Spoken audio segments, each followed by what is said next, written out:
really struck last night when Walton was telling his story, talking about the human beings, right? And even the bear. You probably all know, many people call the bear the old man of the woods. Yeah. And when I lived at Capo Wenge, Santa Clara Pueblo here, I was friends with at that time, my ex-wife's great uncle and great great uncle. And Uncle Manuel, he told me a story about going bear hunting when he was a young man, and they had shot a female bear and skinned her. And he said, I don't know why, but I threw my coat on her and she looked just like a woman. And from that moment, I could never eat bear meat again. And I was thinking about this last summer. I was in Montana, in Lame Deer, Montana, on the Northern Cheyenne Reservation, with a man, Otto Brady. His name is Otto Braided Hair, but they changed his family's name to Brady. Yeah. And his dad and his uncle, and then he, are the ones responsible for the Sand Creek Massacre memorial being declared a federal site. And we were driving through the woods, and it was a really wet year, and there were really good berries. And I was saying, you know, this thing about in English, there's all these words that come from bear. Berry comes from bear, and to bury things, and to bear things, and beer, and to bear things on a beer. And he said, yeah, and like bare feet. We come around the corner, and there's this black bear eating berries. And jumps into this pond when he sees us and swims across and kind of hides behind the tree. And we're with all these Penn State engineering students, and they all stop, and this one woman gets out and says, what are you guys doing? And we point the bear out to her, and she has this very satisfying reaction of like, oh, and goes and gets back in the car. But what it means to be a human being and our place in the world, I think, is really what we're talking about and what we're working on, right? And Gregory Bateson said, most of the problems in the world come from the difference between the way we think and the way nature works, right? And one of the things we're working on is, what is human nature? What does it mean to be a human being in a living world? And I'm sure I've done this with you guys before. I'd like you all to make a fist and hold your fist up and see how your knuckles go up and down, up and down. An old man from Picaris Pueblo, Mr. Conchella, told me, goes up and down, just like the mountain ridge goes up and down, just like the river in the valley. Now look at your fingers here and how they spiral, just like the water behind the rock where the trout is, just like the universe, right? And then he pointed to all of us and he said, no square people here. We all belong. And I realized that when we stand in the place of belonging, all of the issues and things we are facing look very different than if we're bad and wrong and that we are the fault. It's our fault that everything is falling apart. Right? What he was trying to tell us is that it's because we've forgotten our original instructions. We've forgotten our place. We've forgotten our role, right? And one of the things that John Stokes used to always repeat is that the role of men is to protect the living world, to care for the living world, like that old spaniel was doing, right? He knew what his job was. He knew what his role was, yeah. And so we're gonna play a little bit today with some natural patterns, because that's the way the living world works. That's the way the living world thinks, is in patterns, not in stuff, right? So all of these things we think is the world. That's why we're so stuck on property, right? But it's actually the exchanges of the world that is life. As soon as my body stops exchanging, the sky stops rushing through the branching bronchi of my lungs and through the branching of all my arteries to every cell in my body, and I exhale that sky back up into the air. When that stops, my body, the track of my life will still exist, but my life will end, right? And all of those exchanges are patterned, right? So the most simple pattern is that of cycling, breathing in and out, the planet spinning, the planet orbiting, right? And it's one of the things I've learned over the years. A circle is not a pattern. Cycling is a pattern. All patterns are patterns of movement and change and exchange, right?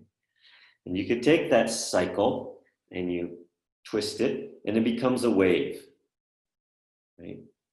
A wave in the water, a wave of light, a wave of heat and cold, a wave, right? An electron wave.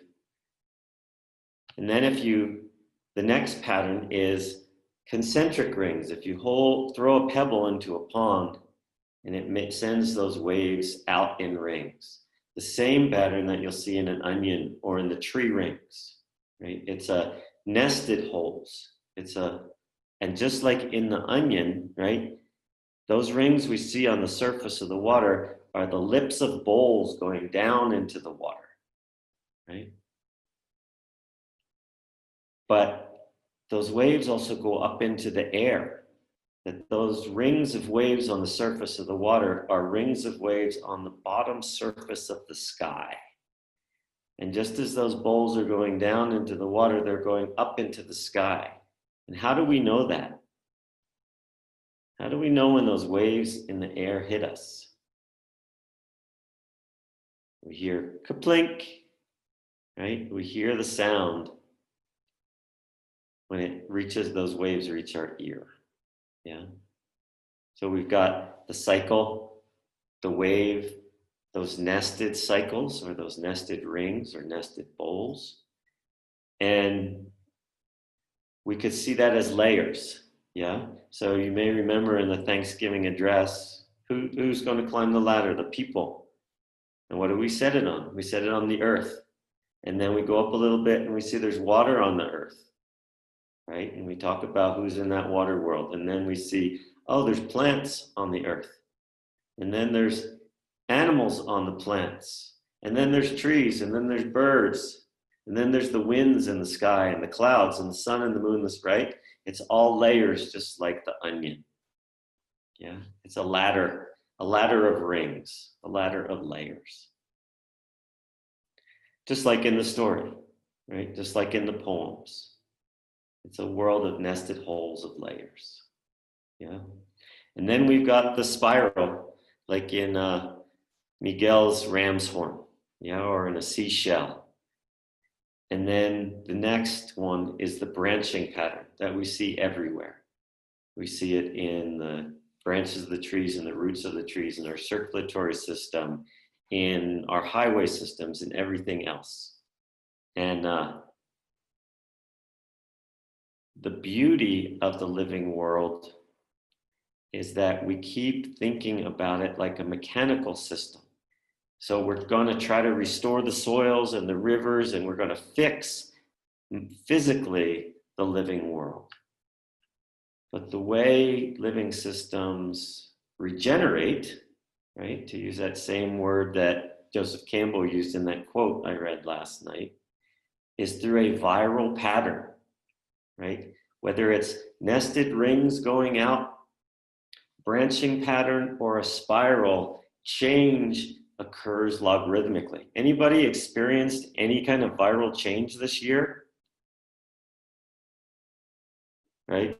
So this tiny littlest thing, it not only has spread like wildfire, it has transformed the world in ways we could not have imagined before it happened. Right? It seemed impossible, undoable, scale and rapidity of change we could not imagine, right?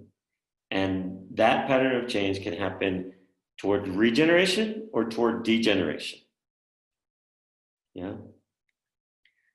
And my understanding is that that's part of the role of human beings. is to make that choice, right?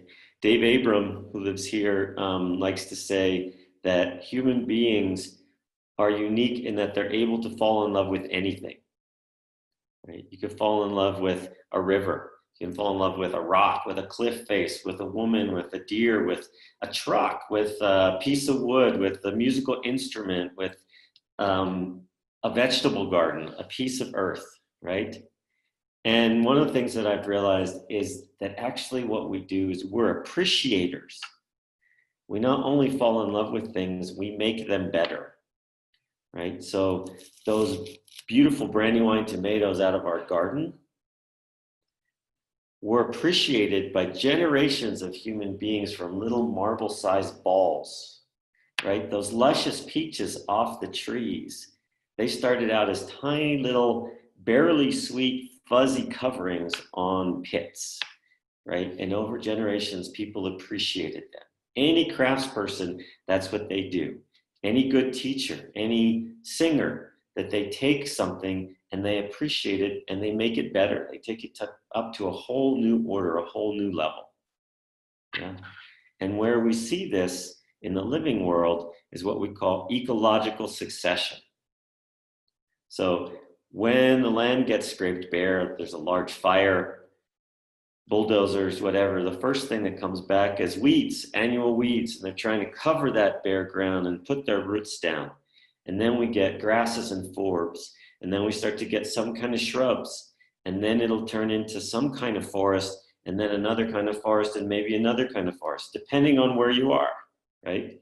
Some places it might be the prairie, some places it might be a wetland, but there's this ecological successional stage.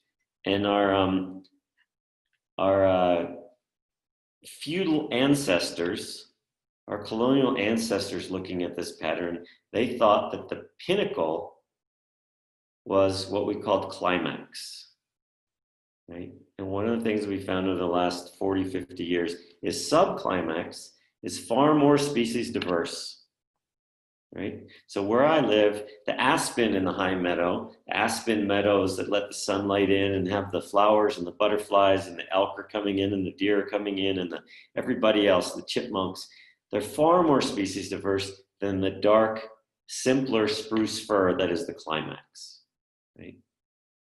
And we've come to call, and in the East Coast, Northeast Coast, oak, chestnut, hickory was the subclimax, and the climax is beech and maple, which is where it's going now, right? When Europeans came to North America, it was 1 in 5 trees was a chestnut tree throughout much of the Northeast.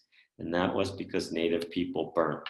We're finding that all around the world, native people use different kinds of disturbance, fire, flood, digging, to increase the species diversity of systems, move them to a different ecological layer, different ecological level.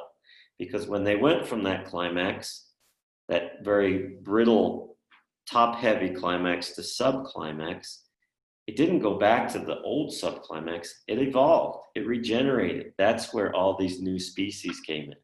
So it looks like around the world, human beings have created the species diversity, co-created, co-evolved the species diversity that we are aware of has been all around the planet. It's a very different role and a very different identity for what it means to be a human being. Right? And you all know that human comes from humus and humor, right? And so in this time where everything is going downhill and we're trying to stop it and we're trying to turn it because of what we love, what if we turned to looking for the tiny viral changes, those tiny nodal interventions, tracked the patterns to see where they're going so we can find those tiny interventions to make them change. And the beauty is we all do this all the time. When Ben is fighting a fire, he's looking for the little thing that will make a difference. When he's dealing with a health problem or a mental health problem or an altercation, he's looking for the right thing to say. It's what counselors are doing. It's what teachers are doing. It's what every craftsperson is doing. right? When you're at our best, it's what a poet is doing. What is the right poem to read now? What should that word be in the sentence so that it changes the whole meaning? It's what we all do when we're at our best, right? So it's really taking this pattern of what is most human and applying it to everything we do. Right? It's what a tracker is doing. It's what a hunter is doing. What is that arrow that splits the nut in the squirrel's mouth, right? What is that well-placed word, that well-placed song, that well-placed ceremony, that well-placed whatever it is, yeah? That's what we're best at, and the thing that's amazing to me is we're mostly unconscious of it. It's the water we swim in, and so we don't know that that's the way the living world works, and that we work that way because we're part of the living world. And we are blessed with this consciousness and awareness to aid in the development and the regeneration of all living systems. Right? Does that make sense to everybody? Yeah, can you see that and feel that in yourself? Yeah, so that's what we want to grow. Yeah. So last night, this whole thing of duality came up, right? Othering. Yeah, and it was reminding me of, you've all seen that movie Avatar, right? Where they go to this other planet and they get the guy to virtually become one of the native peoples, and he infiltrates them and he converts to them. And in the kind of climactic scene, he's fighting his colonel, right? And I was in the movie theater with my wife, Erin, and she was crying and crying and crying and crying. And I thought she was like just so moved by it. And I said, "What's wrong? What's wrong?" And she said, "He's killing his shadow. He's killing his shadow."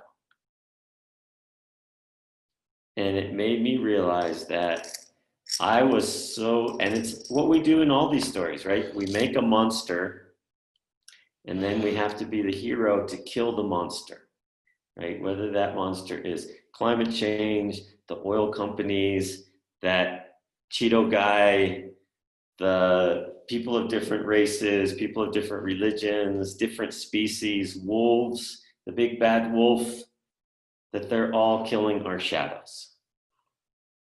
Yeah. So there's this quote from ancient Greece, right? I don't know, 6,000 years ago, maybe not quite that long ago. This guy, Heraclitus, and he said, "They do not see how pulling apart is pulling together, as in the back bent tension of the bow and the lyre." They do not see how pulling apart is pulling together, as in the back bent tension of the bow and the lyre. Right? So if the limbs of this bow stop pushing on one another and cooperate, there's not enough tension to shoot the arrow. There's not enough tension to play a song.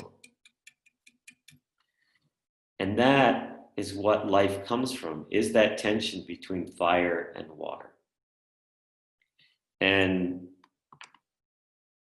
Gurdjieff, who you may have heard of, may know, talked about that we are trapped in a two-force world. All we can see is this, right? And as long as that's all we can see, we will be trapped in this, because you need both sides.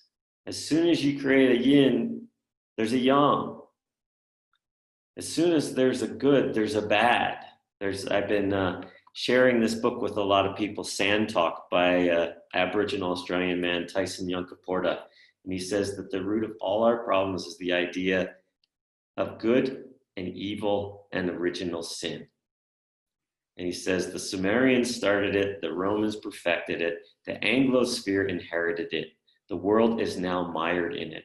The war between good and evil is in reality an imposition of stupidity and simplicity over wisdom and complexity. So we're going to play with this for a while. And there's this pattern that is exactly using the two forces of the bowstring to shoot the arrow, move things to a different level. Because at the level of those two forces, we cannot solve the problem. It's Einstein's thing, right? Problems cannot be solved at the same level of thinking at which they were created, right? And it's one of the things that Mr. Quincello did for us.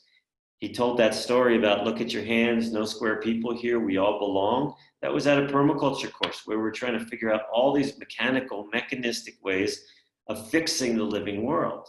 And what he did was he moved it to a different level. He said, as long as you are living in a mechanistic world and you're a mechanistic being, you can't solve the problems of the living world.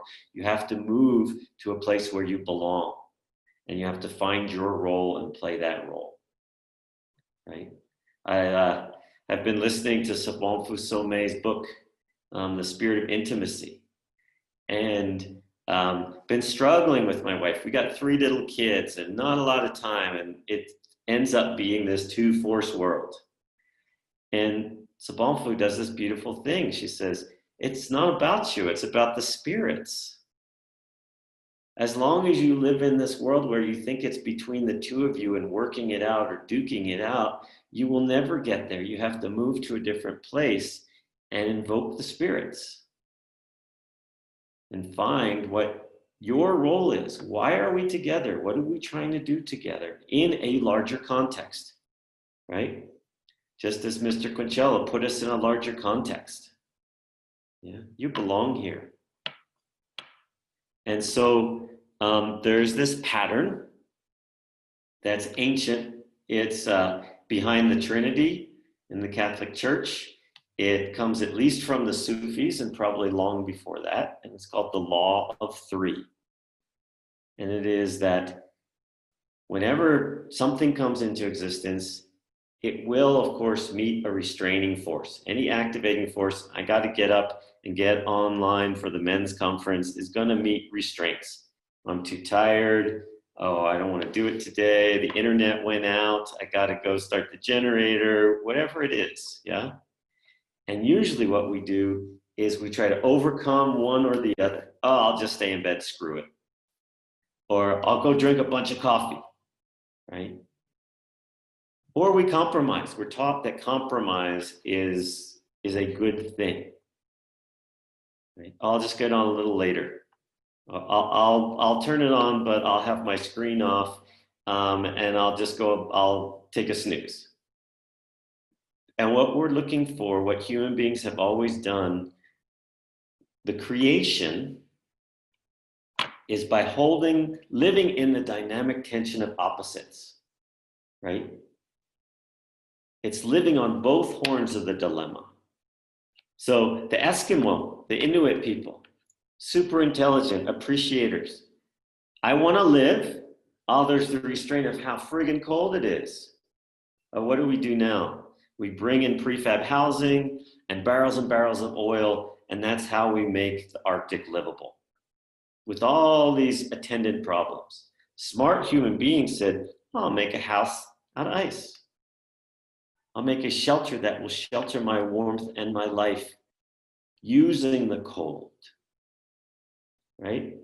Our intelligent ancestors had milk. They wanted to feed their kids. It was going to spoil. What do we do now? We ultra pasteurize it. We put it in packages. We refrigerate the heck out of it. They were smart appreciators. They made yogurt and camembert and brie and parmesan and lassis, and right? They spoiled it and made it better. It lasted longer. It was more nutritious. It tasted better, right? Every human invention is an appreciation using the law of three. Cable knit sweaters, whatever you want to, right? They're all using those laws of three. Weaving and spinning, by their essence, are about the appropriate tensions. Okay? So the way we use the law of three is we have to step into that place where we're in the ocean and we don't know. We don't know what's good and evil. We don't know what's right or wrong. We don't know who the good guys and the bad guys are. Right? We're unsure. Right? And we try to appreciate what is the value between both points of view. Right? What is the value of it getting cold in the Arctic? Right? Now we're realizing, oh shit, when the Arctic isn't cold enough, the whole planet is screwed. Yeah. What is the value? It's one of, this whole thing about guns, gun rights, gun control, gun rights, gun control. Everybody is valuing the same things. We're fighting over the way to get there. Right? We fight over the mechanism instead of what is of value. Right? And if you look at almost any argument, that's what we're arguing about, is the mechanism, because we're materialists, instead of what is it that truly is valuable. Right? So we're going to do a breakout group, and you're going to pick, can be small, something in your life that is driving you crazy. It is a conflict that you cannot get around, cannot figure out. And you're going to be with two other people, and they're going to help you. They're going to ask you questions, and you're going to work to see the value of the thing that you're struggling against. Right? And after we come back, we'll talk about it, and I'll tell you some more stories. But what you have to do is sit in the middle of the unknowing and actually ask for help.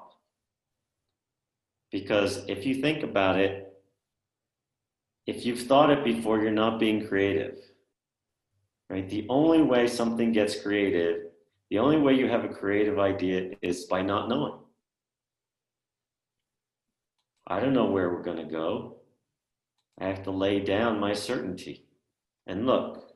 I have to actually then look, right? So that's what you're going to help each other do, is to sit in the middle, not know, appreciate the value of both sides, right? You don't want to give up the conflict. The conflict is where the tension comes in, which is where life comes from, right? Neither inhaling or exhaling are evil, right? So then we're going to see what happens when we actually go to that place and we look for the value of both sides. We're waiting for a third force to come in, and we'll see what happens. Okay? And once again, you guys do this all the time. Anything you've done creatively, from building a house to woodworking to cooking, it's how you've created anything you've created. If any of you who've seen me use the bow drill, it's the bow drill. It's making that little spark, right? From the tensions and the appropriate tuning of the tensions. Yeah. I want to tell a little story about the first time I was with you guys. There was, 100 guys, and I had my fire kit with me, and I had 2 tinder bundles, and I had 2 boards and 2 drills, and I'm bowing away, and just about getting a little bit of smoke, and the string broke. And there's 100 guys there singing. And luckily I had a pack of matches in my pocket, and I pulled it out and I lit the fire.